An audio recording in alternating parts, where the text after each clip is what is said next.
today mag-share po ako sa inyo ng dalawang pangnegosyo recipe gamit ang saging. So tara na mga bes, wag na nating patagalin at umpisahan na po natin ang pagluluto. So eto na guys, yung ating isang sapad na saging na saba. So ang gagawin po muna natin dito ay babalatan muna natin ito. At para po sa mga magtatanong kung pwedeng gumamit ng ibang klase ng saging dito, hindi po, mas okay po kung ang gagamitin natin dito ay yung saging na saba.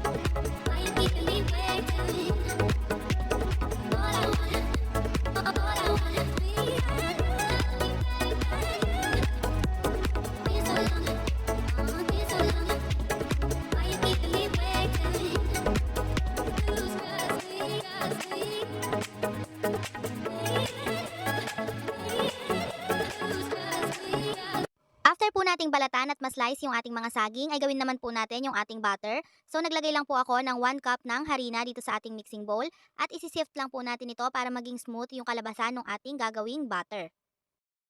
And guys, maglalagay din po ako dito ng 1/4 cup ng white sugar at yung ating 1/2 tablespoon ng baking powder. Maglalagay din po ako dito ng food color. And then mag-add din po ako dito ng water. Para po pala sa exact measurements at sa complete list ng mga ingredients na ginamit ko, ilalagay ko na lang po sa description box below. So mag-a-add lang po tayo dito ng water gradually hanggang sa makuha po natin or hanggang sa ma-meet natin yung consistency na gusto natin dito sa ating butter.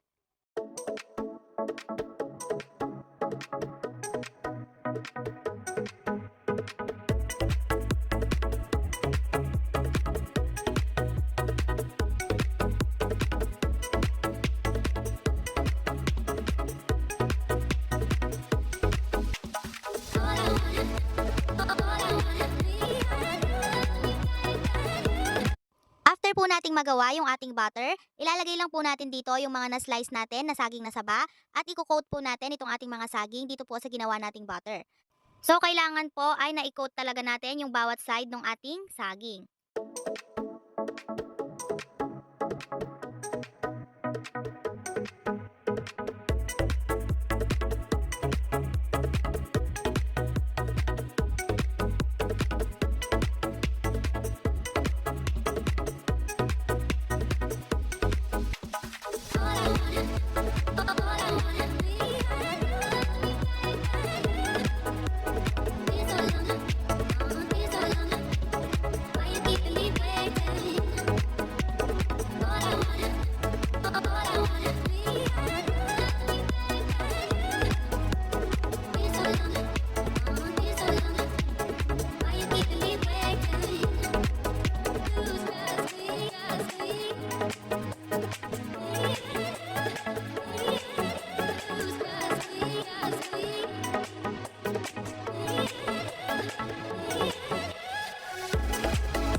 Po natin itong ma-coat dun sa ating ginawang butter, ididiretso nyo lang po yan dito sa ating breadcrumbs.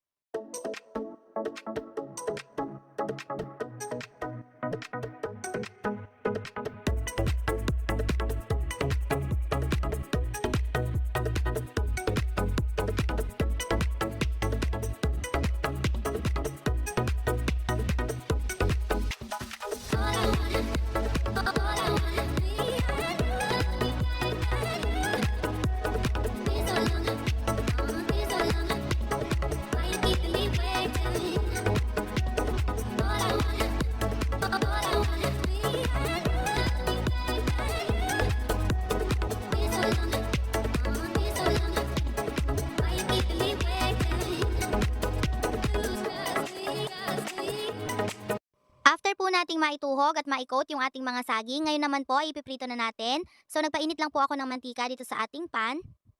And make sure lang po na mainit na yung ating mantika bago po natin ilagay dito yung ating mga na-coat na saging.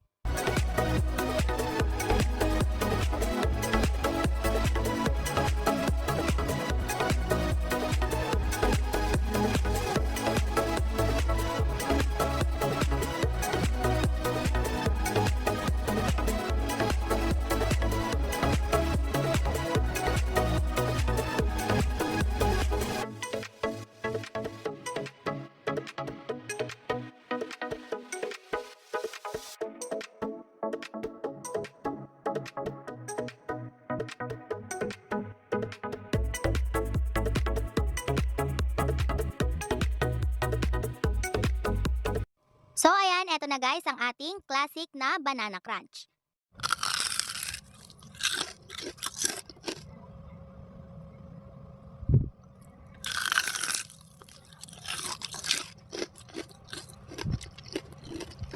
So ayan, narinig nyo na po kung gaano ka-crispy at ka-crunchy yung ating classic or plain lang na banana crunch. So ngayon naman guys, gawin naman natin yung ating ube flavor. So dito po sa ating mixing bowl, maglalagay lang ako ulit ng 1 cup ng all-purpose flour or yung ating harina. And then mag-add po ako dito ng white sugar. This is optional, pwede pong hindi na kayo maglagay ng white sugar. And then yung ating 1/2 tablespoon ng baking powder. And then, ilalagay na rin po natin dito yung ating ube condensed milk. So, hindi ko po ito ilalagay lahat. Magtitira po ako dito ng kaunti para po pwede natin gamitin mamaya para sa ating toppings. And then, hahaluin lang po natin ito hanggang sa mag-combine na po yung mga ingredients na nilagay natin dito. And mamaya, kapag medyo mahirap na pong haluin itong ating mixture, ay mag-a-add po tayo dito ng water gradually hanggang sa makuha po natin yung tamang consistency na gusto natin para dito sa ating batter.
After po nating magawa yung ating butter, ay ilalagay lang po natin dito itong ating mga na-slice na saging at ibababad po natin ito dito at ikukot natin yung ating mga saging and make sure lang po na talagang maikot natin to ng maayos. And guys, katulad lang po ng ginawa natin dun sa ating classic na banana crunch. So itutuhog lang din po natin dito yung ating mga saging and then ididiretso po natin yan sa ating breadcrumbs.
So para po sa mga magtatanong kung pwede ba na hindi condensed milk yung gamitin at ube food color na lang yung gamitin, yes, pwede po. So gusto ko lang kasi na medyo maglasang ube talaga yung aking banana crunch kaya gumamit po ako ng ube condensed milk. Pero kung hindi po available ay okay lang din po na gumamit na lang kayo ng ube flavor or yung ating ube food color.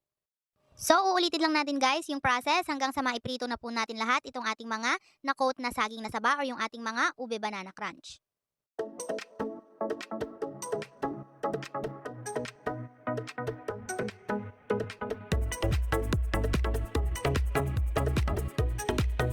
Ngayon naman po ay pakinggan naman natin kung gaano kalutong itong ating ube banana crunch.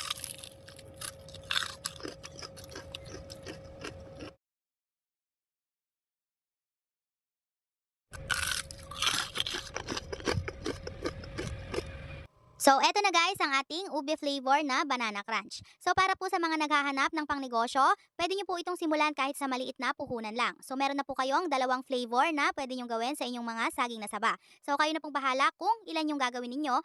And kung maramihan naman po yung gagawin ninyo, ay pwedeng doblehin nyo na lang po yung mga ingredients na ginamit ko.